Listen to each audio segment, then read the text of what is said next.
이제 설 연휴가 시작이 되었습니다.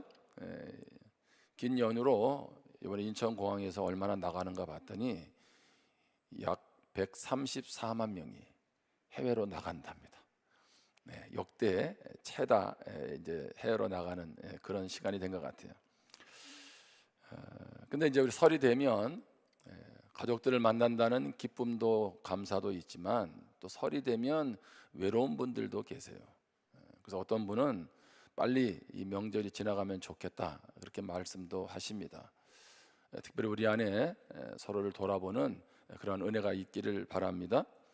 이런 명절에 가족들을 만날 때 가장 조심해야 될 게 뭘까요? 가장 문제의 원인이 뭐겠습니까? 제가 볼 때는 언어입니다. 말. 아마 여러분도 보셨을 것 같은데 명절에 잔소리 하려면 돈 내고 하세요. 이런 잔소리 메뉴판을 보셨어요? 잔소리 메뉴판? 잘 못 보신 분들을 위해서 소개도 하고, 이 메뉴판을 잘 보시면 내가 이번에 어떤 말을 해야 되고 하지 말아야 될지를 알 수 있을 것 같아요. 그래서 제가 메뉴판을 소개하겠습니다. 자, 초등학생, 중학생들입니다. 어릴 때 귀여웠는데, 이거 5만 원입니다. 이런 말 하려면 5만 원. 너 반에서 공부 몇 등 해?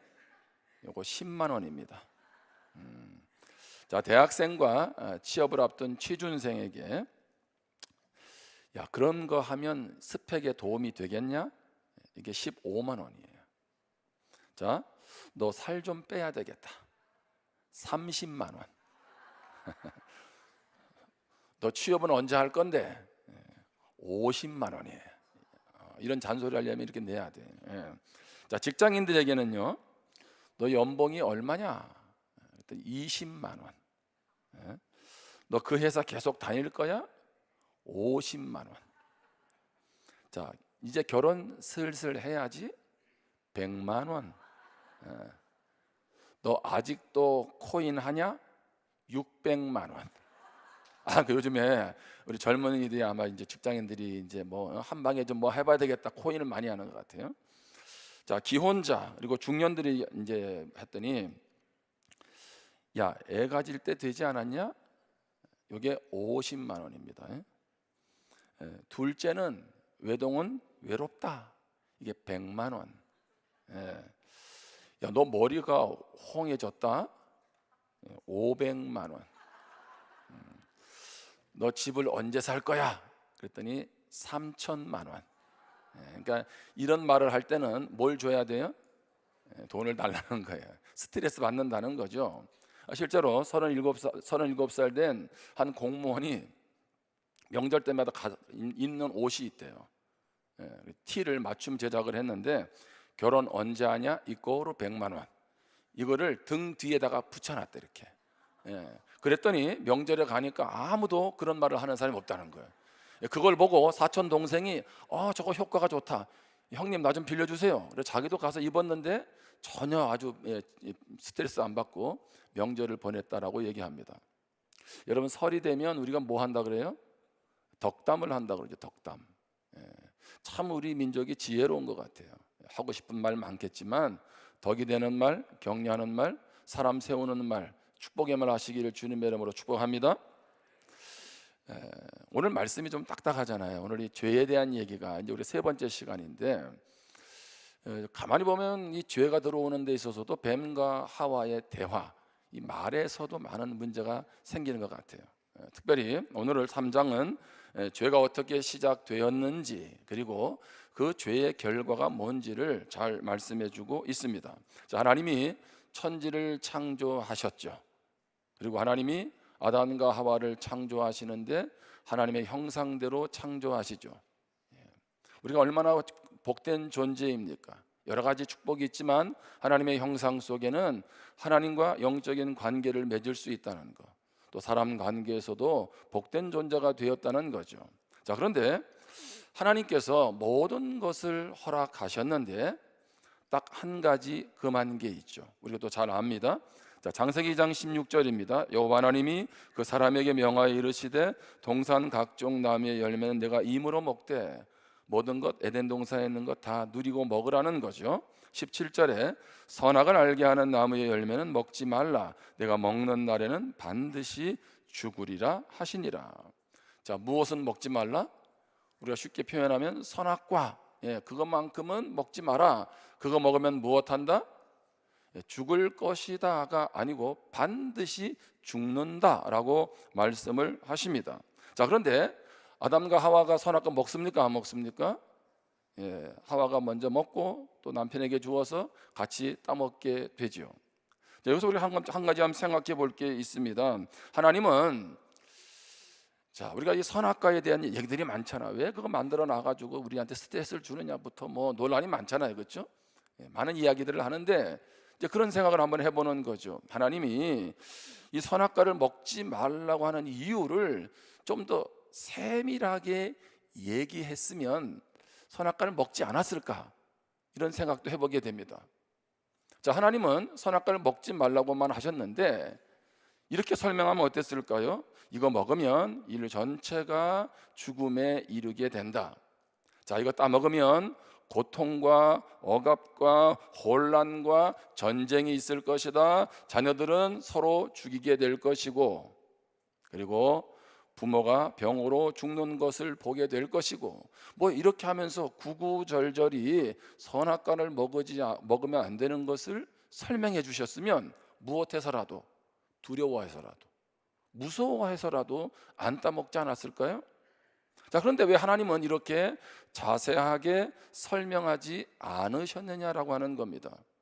그것은 하나님은 어떤 위험에 대한 계산, 스스로의 지혜와 논리에 근거해서 자, 순종할까 말까 하는 것이 아니라 그냥 어린아이처럼 아버지의 사랑을 믿기만을 바라셨다는 거죠.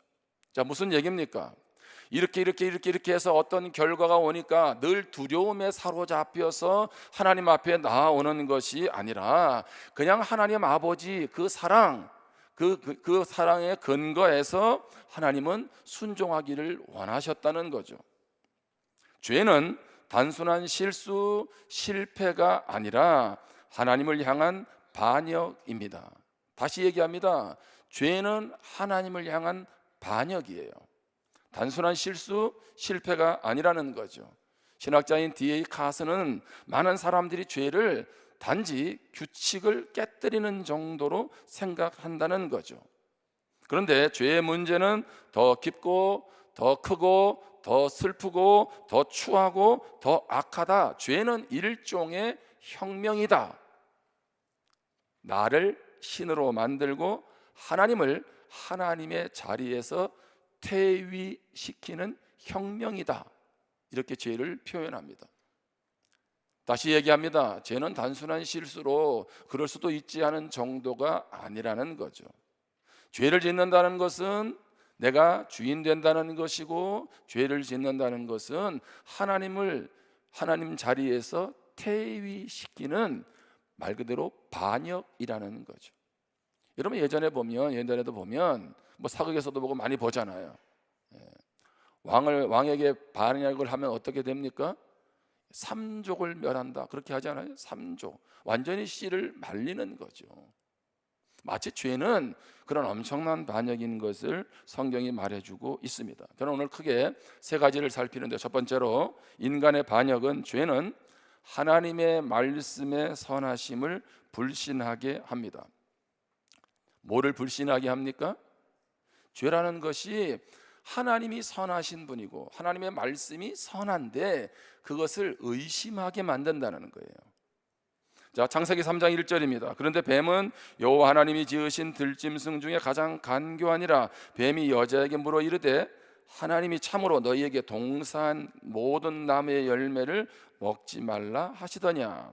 자, 뱀은 피조물 중에 가장 간교합니다. 자, 그런데 뱀이 먼저 무엇을? 의심을 불러일으키죠. 하나님이 참으로 동산나무의 모든 열매를 먹지 말라 하더냐라고 의심을 불러일으킵니다. 자, 하나님의 말씀을 부인하지 않습니다. 그런데 어떻게 해요? 의심을 불러서 논쟁거리로 만드는 거예요. 정말 하나님이 먹지 말라고 했어? 자, 그리고 나서 뱀은 이 하나님의 금지사항을 교묘하게 바꿉니다. 하나님이 너희에게 뭔가 금지시켰다는 것은 모든 것을 주시지 않겠다는 거 아닐까? 뱀은 한 가지 금지 사항을 확대시키고 주어진 모든 자유를 무시합니다. 자, 이게 무슨 얘기입니까? 자, 뱀이 의심을 가져다 주고 그것으로 하여금 논쟁을 하게 하고 나중에는 뭐예요? 내용 자체를 뒤집어 버리는 거예요. 여러분, 자녀들이 한 번씩 그런 얘기 할 때가 있죠. 여러분 들어보셨는지 모르겠는데, 엄마 아빠가 나에게 해준 게 뭐야? 이런 말 들어보셨어요? 아무도 대답 안 하는 거 별로 안 들어보신 것 같아요. 이런 말은 안 듣는 게 좋습니다. 근데 자녀들이 그런 말을 할 때가 있어요. 자, 그러면 부모는 자녀들을 위해서 해준 게 정말 하나도 없는 거예요? 그렇지 않죠. 자녀가 뭔가 자기 마음에 안 드는 것이 있어요. 10가지 중에 뭐 8가지는 해주고 2가지는 못 해줄 수 있어요. 자, 그래서 뭐라 그래요? 나에게 해준 게 뭐냐고. 마치 우리도 하나님 앞에 이렇게 나아갈 수 있다는 거죠. 자, 뱀이라고 하는 것은 그 뒤에 사단이 역사하는 거 아니겠습니까? 자, 뱀이 사단의 궁극적인 목표는 무엇입니까? 하나님은 선하지 않으셔.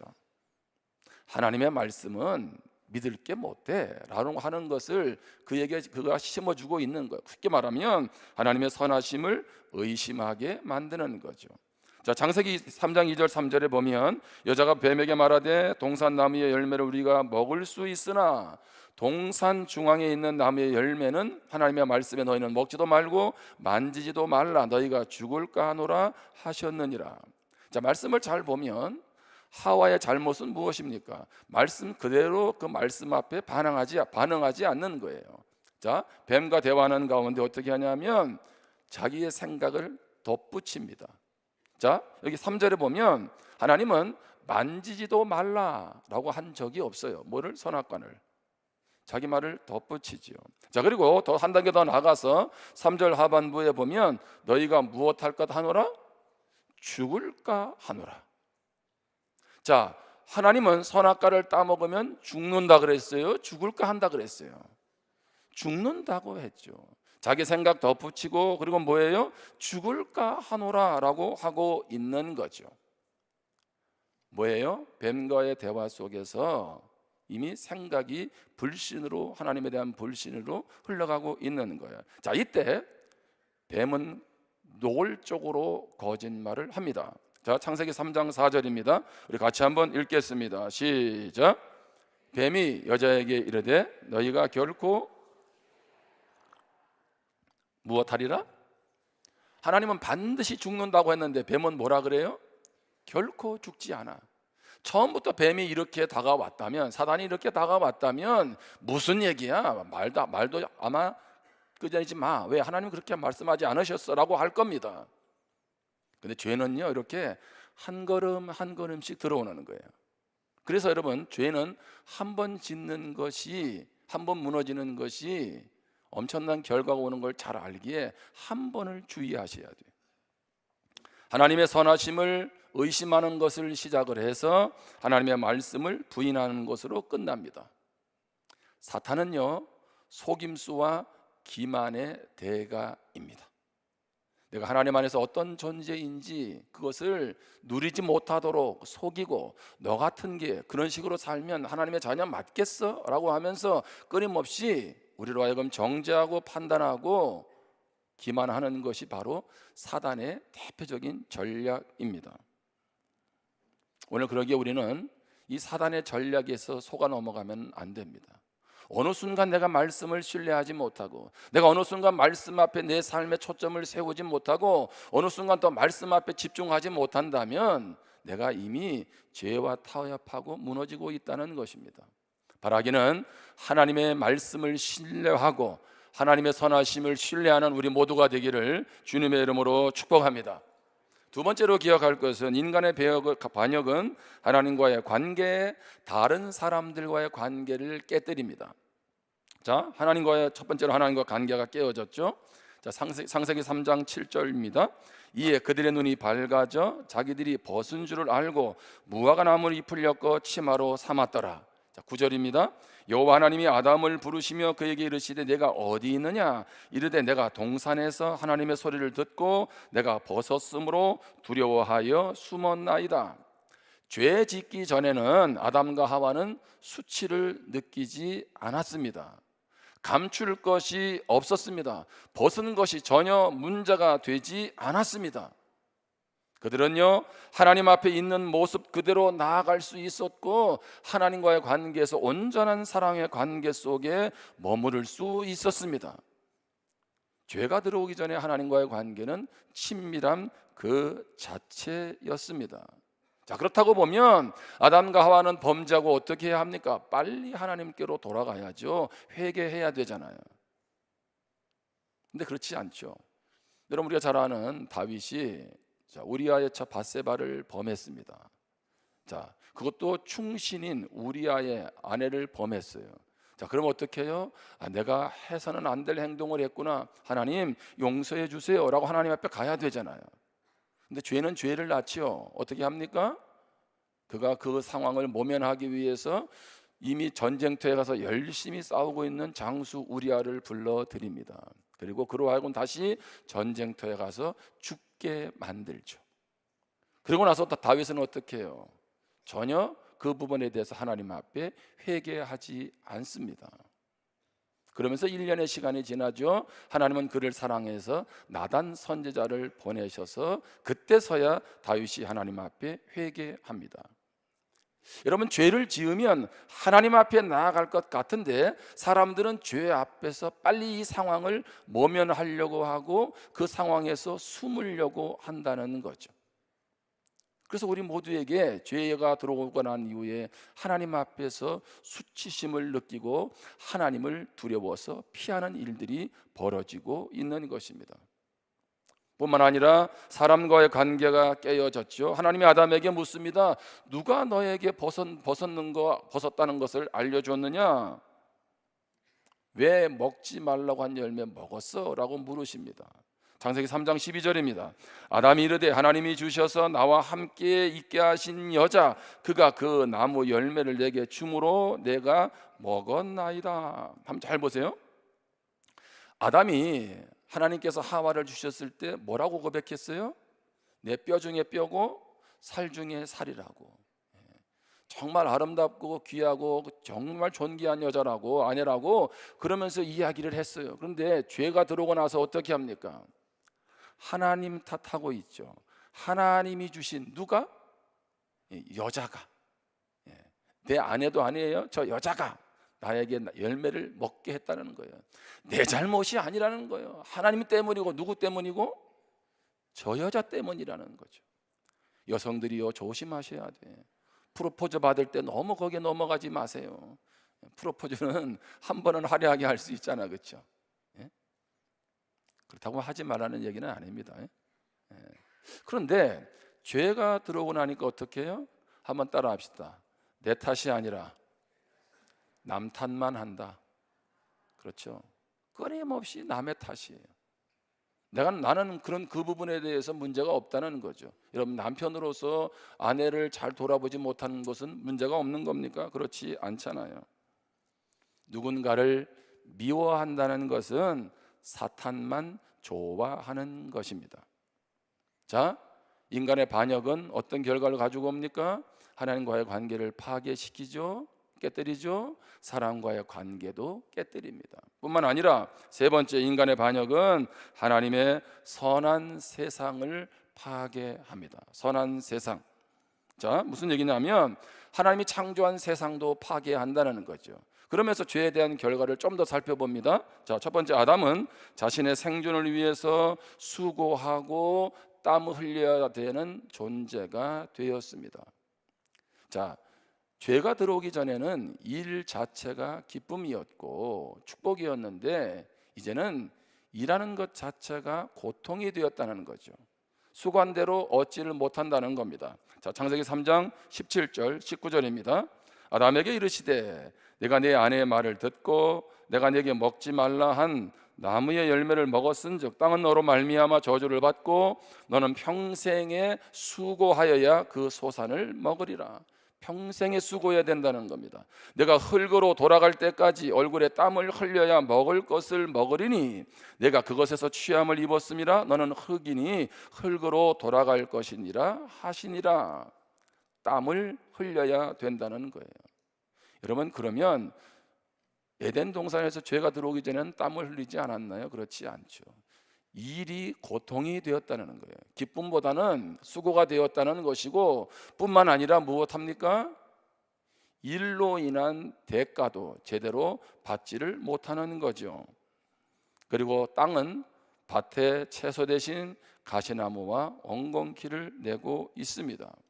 하나님의 대리 통치자로 천지창 우주 만물을 잘 다스려야 했는데 죄로 인한 고통이 남자에게 찾아오는 거죠. 뿐만 아니라 하와에게는 어떻습니까?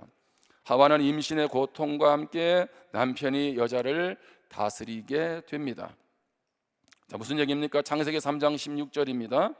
또 여자에게 이르시되 내가 네게 임신하는 고통을 크게 더하리니 내가 수고하고 자식을 낳을 것이며 너는 남편을 원하고 남편은 너를 다스릴 것이니라 하시고. 자, 여인에겐 무엇이 찾아왔어요? 임신의 고통이 찾아왔습니다. 자, 여자는 남편에게 사랑과 존중감을 얻기를 원하죠. 그런데 남편은 어떻게 합니까? 여인을 다스리려고 합니다. 창조의 원칙 속에서 다스리는 것이 아니라 아내 위에 군림해서 자기를 드러낸다는 말입니다. 자, 이제는 뭐예요? 하나님 대신 자신을 세상의 중심으로 모든 판단의 근거로 삼고 있습니다. 자, 뿐만 아니죠. 하나님이 만드신 선한 세상이 파괴가 됩니다. 자, 세 번째로 세상이 파괴가 되는 거죠. 자, 하나님이 창조하신 피조 세계는 뒤죽박죽이 되죠. 그런데 원래는 죄가 들어오기 전까지는 어떻게 했습니까? 하나님 보시기에 좋았다라고 말씀하셨어요. 한마디로 모든 것이 조화로운 곳이 바로 죄가 없는 에덴 동산이었습니다. 자, 그런데 아담이 범죄하고 난 이후에 모든 양상이 뒤바뀌어 버리게 되죠. 하나님이 아담으로 인해서 땅을 저주하셨기 때문입니다. 창세기 3장 17절입니다. 아담에게 이르시되 내가 내 아내의 말을 듣고 내가 내게 먹지 말라 한 나무의 열매를 먹었은즉 땅은 너로 말미암아 저주를 받고 너는 내 평생에 수고하여야 그 소산을 먹으리라. 땅이 저주를 받아서 이제 인간의 생존과 반대되는 것을 내게 되었습니다. 자, 인간과 땅의 조화로움은 이제 공존은 끝이 나게 되는 거죠. 물론 완전히 그 관계가 깨어진 것은 아닙니다. 그럼에도 창조 과정 속에 의도한 하나님의 뜻과는 아주 거리가 먼 모습이 되었습니다. 자, 그래서 로마서 8장 22절에 보면 피조물이 다 이제까지 함께 탄식하며 함께 고통을 겪고 있는 것을 우리가 아느니라. 자, 지금 하나님이 천지 창조한 모든 피조물들이 무엇하고 있어요? 탄식을 하고 있고 고통을 겪고 있다는 거예요. 무엇이 들어오고 나서? 죄가, 인간의 반역이 시작되면서. 뿐만 아니라 그래서 로마서 8장 19절에 보면 피조물이 고대하는 바는 하나님의 아들들이 나타나는 것이니. 자, 무슨 얘기입니까? 피조물들도 이 고통에서 회복되기를 원한다는 거예요. 자, 그때는 언젠가요? 하나님의 아들들이 나타나는 것, 주님이 재림하실 때 그 회복, 그 영광을 피조물들도 보기를 원하는 겁니다. 한번 가만히 한번 생각해 보세요. 자, 부부 관계에 있어서도 그렇고 자녀와의 관계에서도 그렇고 인간 관계에 있어서도 그렇고 우리가 죄를 지었을 때 어떤 일이 벌어지겠습니까? 자, 아버지가 죄를 지었다면 그 가정은 어떤 일이 벌어질까요? 자녀가 부모를 속이는 일이 있다면 어떤 일이 벌어지겠습니까? 이것은 이미 우리 일상 속에서 나타나는 현상들이라는 거예요. 우리는 그것을 눈여겨서 보아야 합니다. 무엇 때문에 깨어지고 파괴되고 있고 갈라지고 있는지를 잘 분별해야 합니다. 자, 자, 말이라는 것도 마찬가지잖아요. 덕스러운 말도 있지만 어떤 말도 있어요? 남에게 상처 주는 말, 남의 마음에 대못 박는 말이 있잖아요. 그런 것들이 다 뭡니까?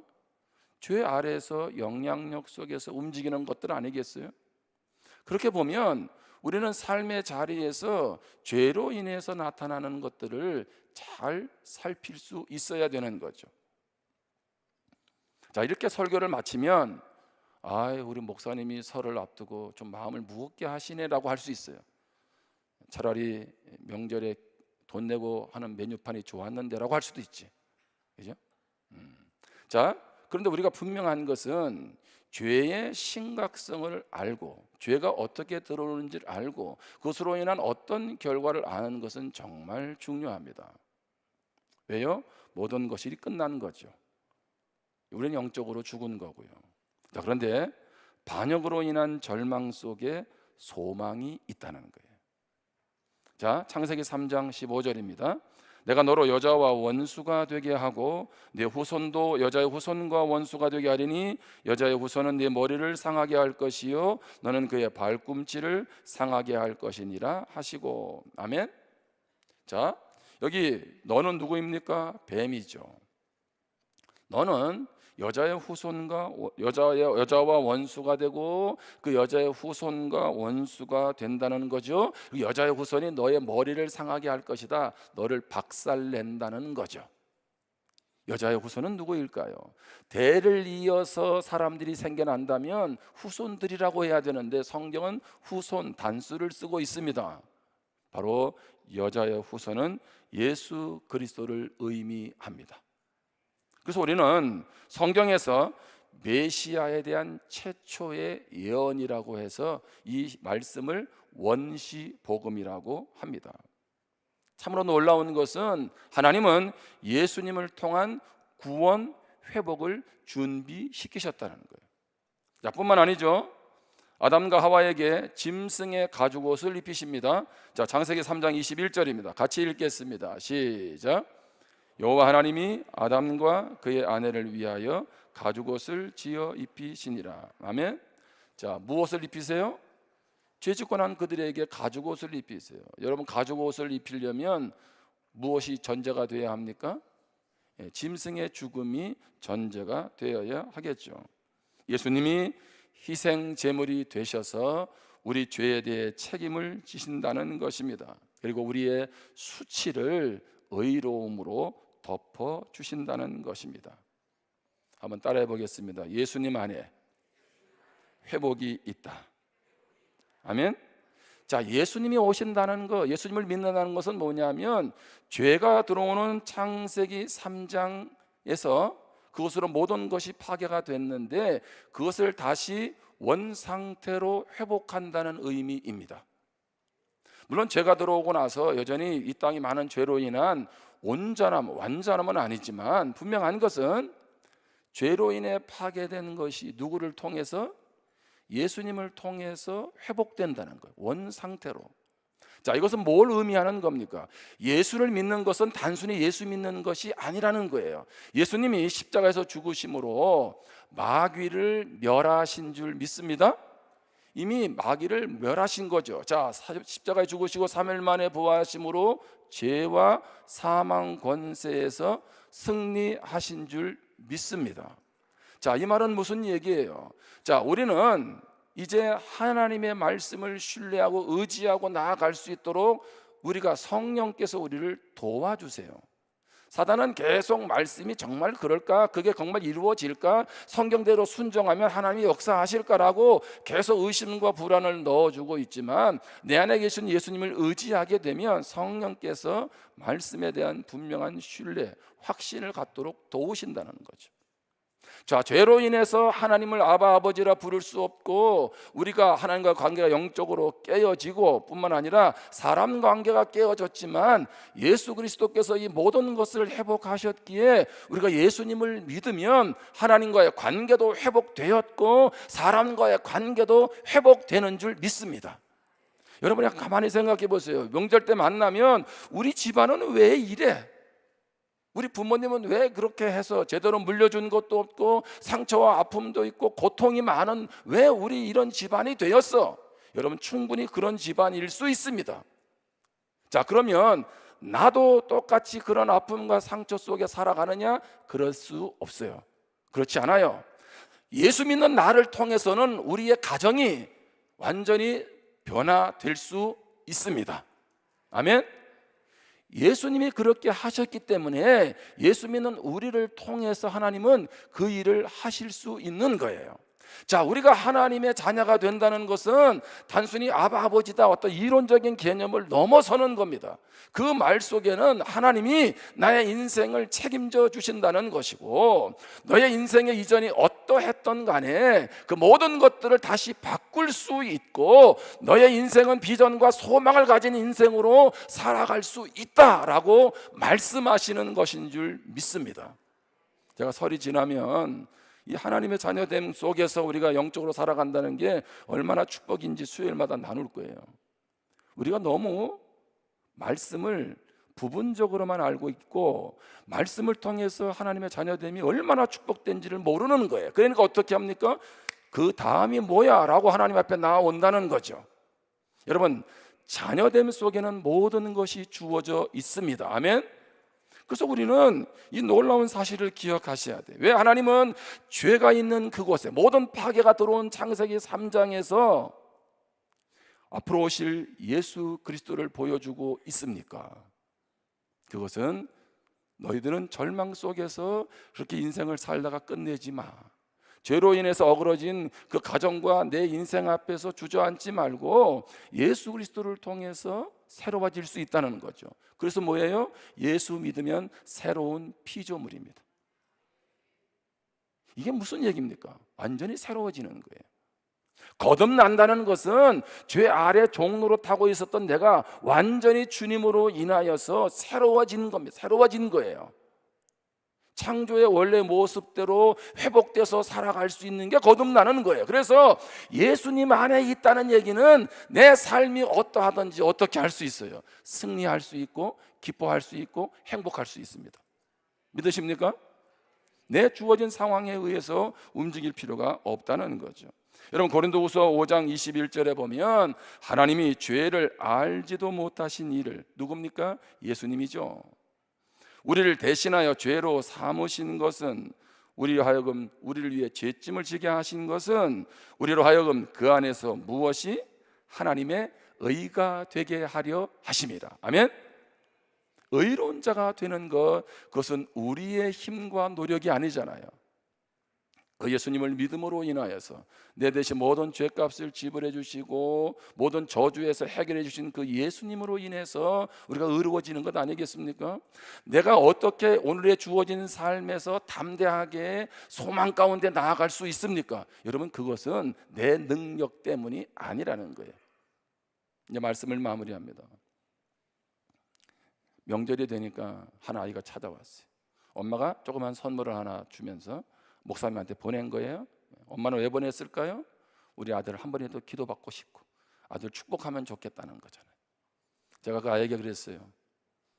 너는 요즘에 기도 제목이 뭐야? 청소년인데. 목사님, 저는 요즘에 걱정이 없어요. 염려가 없어요. 두려움도 없어요. 모든 게 좋아요. 그러더라고. 왜 그럴까요? 엄마가 챙겨주고 있지. 뭐 공부도 잘하고 있고, 그러니까 뭐 특별히 걱정할 일이 없잖아요. 내가 그래서 뭐라 그랬겠어요? 그래, 그런데 너가 살다 보면 두려운 일이 생길 수도 있고 염려할 일이 생길 수도 있는데 너 어떻게 할래? 그때는 너 그때 내 안에 예수님이 계신다는 거, 나는 주님의 자녀라는 것을 절대 잊지 마라. 얘가 제대로 잘 알아듣는지는 모르겠어요. 근데 제가 깨달아지는 거예요. 가면 갈수록 이 예수님이 내 안에 계신다는 건 어마어마한 축복이고 사실인데 사단이 그 안에서 누릴 수 있는 풍요를 다 속여서 빼앗아가 버린 거죠. 그러니까 예수 없이는 살 수 없어야 되는데 예수 없이도 살아가고 있고 예수님 없이도 뭔가 길을 찾고 있는 우리 인생이 되었다는 거죠. 여러분, 죄로 인해 모든 것이 끝난 인생이에요. 내 인생에 무슨 비전이 있나요? 내 인생에 무슨 미래가 있나요? 우리 가문에 뭐가 앞으로 좋아질 수 있을까요? 가능합니다. 그 모든 것을 끊고 예수님 안에서 소망이 있는 줄 믿습니다. 여러분, 예수님으로 승리하기를 주님의 이름으로 축원합니다. 같이 기도하겠습니다. 오늘 주신 말씀을 마음 가운데 한번 새기면서 기도할 수 있기를 바랍니다. 그 예수님이 나에게는 어떤 분이십니까? 죄는 모든 것을 끊어버렸습니다. 좋은 것 하나도 없이 결국에는 우리를 죽음으로 몰고 가지요. 그럼에도 불구하고 오늘 주님은 우리 인생을 끝내셔도, 내가 한 행동으로 인하여 끝내셔도 아무 할 말이 없는데 예수님을 보내주셨습니다. 내가 바르게 살고 의롭게 살아서가 아니라 예수님이 나의 모든 죄짐을 지고 십자가에서 생명까지 주시고, 그 예수를 믿는 나에게 너는 나의 아들이다 딸이다 말씀하시고, 너는 내 안에서 복 있는 인생 살아갈 수 있다 말씀하십니다. 이 예수님이 나의 예수님 되기를 원합니다. 내가 그 예수님과 동행하며 나아가기를 원합니다. 우리 이러한 결단을 가지고 기도하겠습니다.